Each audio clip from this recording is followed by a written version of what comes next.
Welcome to Lending Forward, a podcast where we're lending every bit of what we know to our listeners. From real conversations and lessons learned deep within the industry to education and forward thinking. Together, we're lending forward. And as always, don't forget to subscribe to our channels and connect with us on www.atlanticbay.com. Atlantic Bay Mortgage Group, LLC, NMLS number 72043, NMLSconsumeraccess.org is an equal opportunity lender located at 600 Lynn Haven Parkway, Suite 203, Virginia Beach, Virginia, 23452.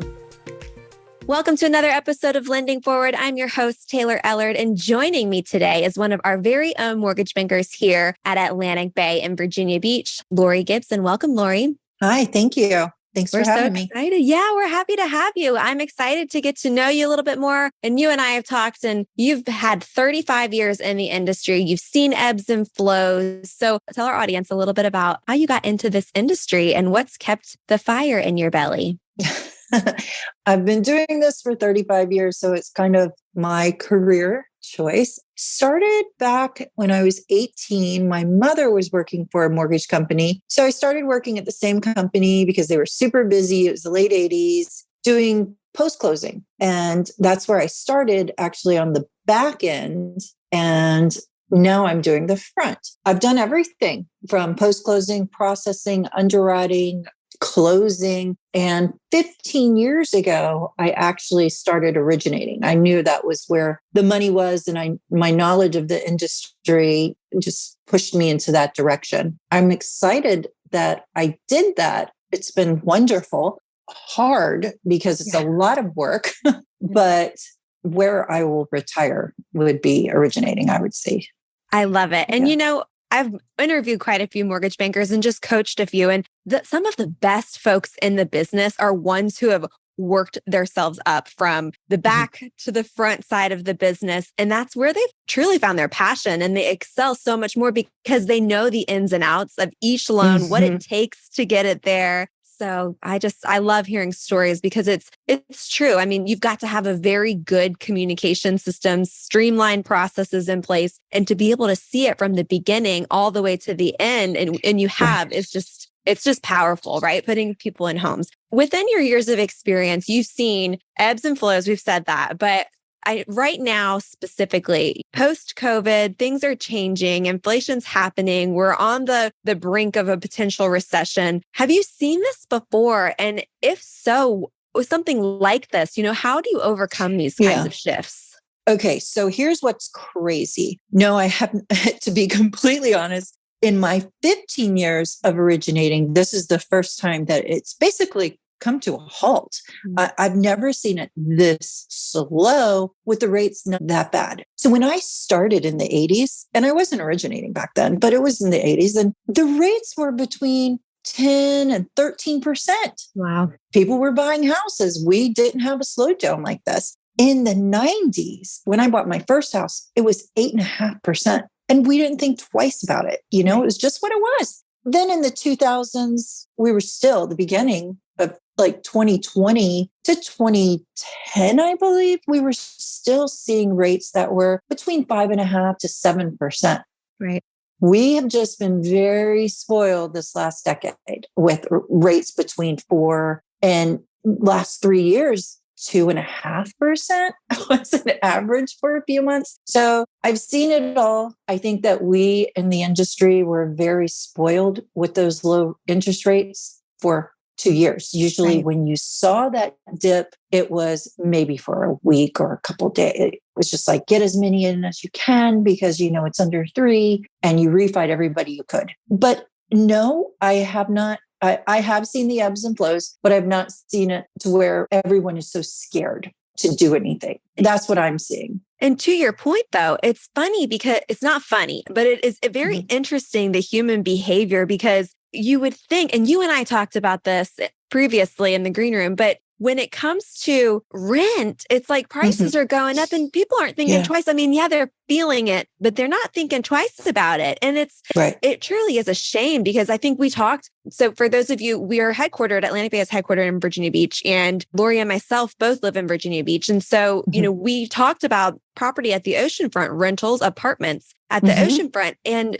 surprisingly, 2 years ago, we said 2 or 3 years ago, rent was something to the effect of, $900 for a 2-bedroom. And now it's $2,000. Yes. And that $2,000 can be the same equivalent to purchasing a $300,000 home. And you're not giving a landlord, $28,000 a year.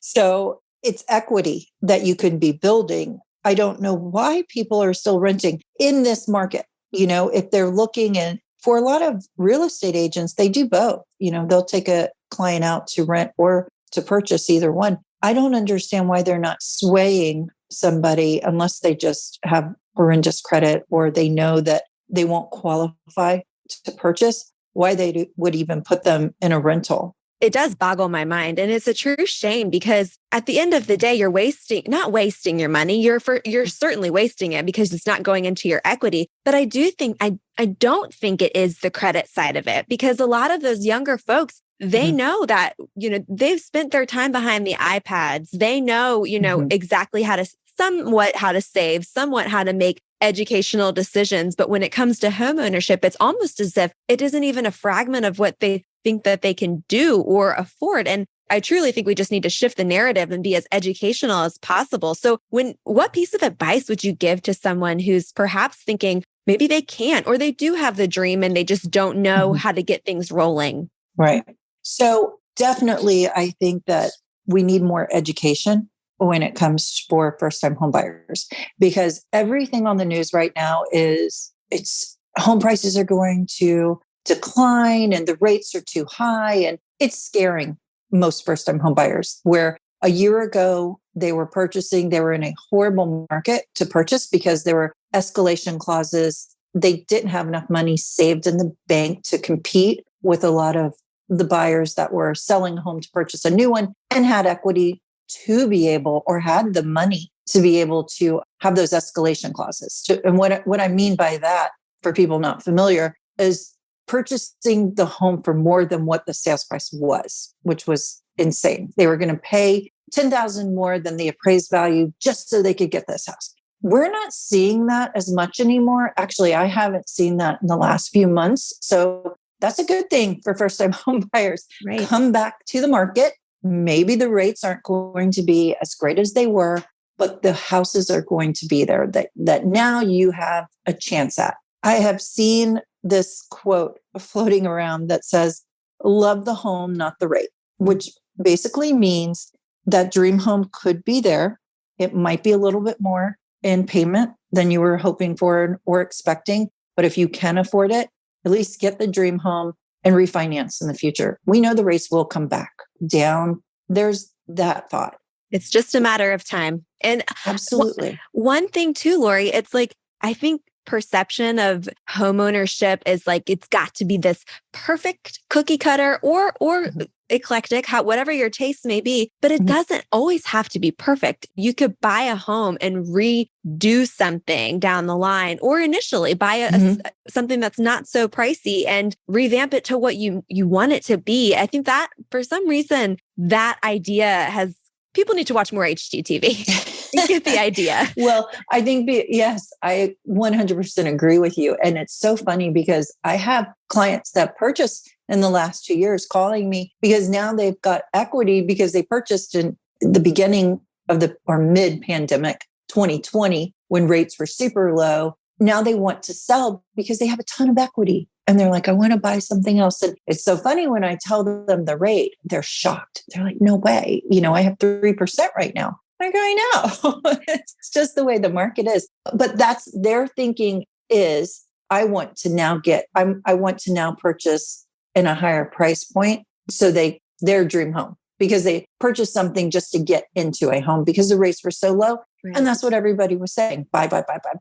We have renovation programs too, that, these HGTV lovers that want to knock out the kitchen and redo it. You can add that into your mortgage. So we have those types of programs as well. They're really interesting and they're cool. So. It's often not thought about. There again is the education side of things. So folks, if you're thinking of home buying or you've got a borrower that's waiting or dragging their heels, it's so important that they feel educated. So speaking to someone like Lori that has been in the industry, has seen it from all sides, it's an opportunity that you're making one of the best financial decisions of your life. And then in turn down the road, if it's not the home of your dreams, like Lori said, maybe it is either using that equity to put a bigger down payment on a larger house or even to renovate. You've got options. But tell me a little bit about what you're thinking. I mean, I know you are amongst a ton of your peers that are feeling the same way. It's just a matter of kind of what's going to come down the pike. And so how are you kind of trying to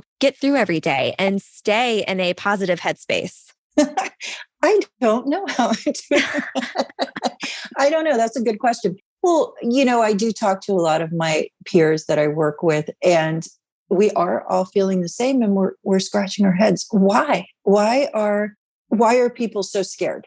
And I think that it is the press. Even if you're not watching the news, if you go on Google search page, you're going to see something about the market, the housing market, and it's just really bad press. So people are staying put, which that's fine. If you're already in a house and you have a super low interest rate and you don't have to move, stay put just until the market comes back to where you're comfortable and you want to sell and, purchase up. But if you're relocating here and, we see so much military coming into the area, there's no reason that you shouldn't entertain the idea of purchasing a home, because the rental market, these apartments, they're ridiculous right now. They are. I know that the average rental, let's say 2-bedroom, is between $1,300 to $3,000 a month. That's insane. Because, for an E5, you could purchase, the average for an E5, I would say sales price is around $230,000, which would work out to be around $1,600 a month in mortgage payment. So with that, it's the same as renting an apartment, but now you have a home. You're not giving the landlord around $20,000 in a year for rent. It just makes sense. You're building equity that even in 3 years or 5 years, if you get stationed somewhere else, you sell the home and you're going to pocket probably $40,000 or more, depending on the cost of living or the value increases each year that we would have. So it's huge. It's huge. And that's the thing. I know people are scared, but buyers shouldn't be listening to the news. The rates are not that bad. We're averaging around 5.5. That's not horrible. It's not that bad. If they were at 10, I might think of retiring. But, it's still a good market. We're going to get through this. I think, recession, the word has been thrown around so often lately. I think people are just kind of halting on doing anything, buying, selling. Who knows how long it will take? Hopefully, just a few months to get through this, but we will get through it. Will rates come back to 3% or under? I don't know. That was kind of crazy. It's not the norm. Right. It was a fluke. So, we were dealing with the pandemic. That was the main reason for the low interest rates I think that 4.5 to 5.5, even 6% interest rate is a good average interest rate. There's nothing wrong with that.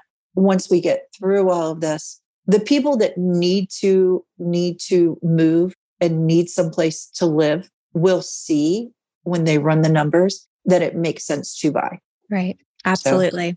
So, it is the best choice. And we appreciate all of your insight. I know it's so necessary right now for people to hear the message and feel sound in making the decision to buy. And it is still the American dream. That's not going away. And it's still a great time to buy. So keep that in mind when you are out thinking and having those 10:30 p.m. conversations with your significant other, trying to figure out where in the world you're going to put your money. But we appreciate you, Lori. Thank you for being on Lending Forward. Absolutely. Thank you. Thanks for having me.